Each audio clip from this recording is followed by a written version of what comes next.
કાંકરેજ તાલુકાની જીવાદોરી ગણાતી બનાસ નદીના પટમાંથી બિનઅધિકૃત રીતે રેતી ખનન ઝડપાયું।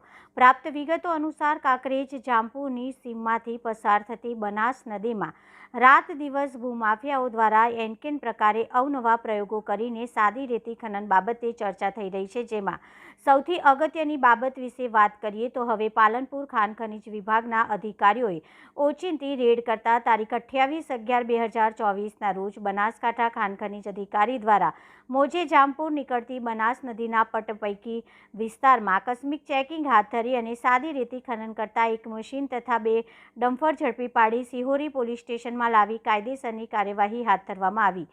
જથ્થો બિનઅધિકૃત રીતે ખનન કરતા એક મશીન અને ડમ્પર જપ્ત અને આગળની દંડકીય કાર્યવાહી હાથ ધરવામાં આવી હતી। કુલ એક મશીન અને 2 ડમ્પર પકડી પાડી 1 કરોડથી ઉપરનો મુદ્દામાલ જપ્ત કરવામાં આવ્યો છે। ત્યારે હવે કાંકરેજ તાલુકાના ભૂમાફિયાઓમાં ભારે ફફડાટ ફેલાયો છે અને પાલનપુર ખાણ ખનીજ વિભાગ દ્વારા દંડનીય કાર્યવાહી હાથ ધરવામાં આવી હોવાનું પોલીસ દ્વારા જાણવા મળેલ છે।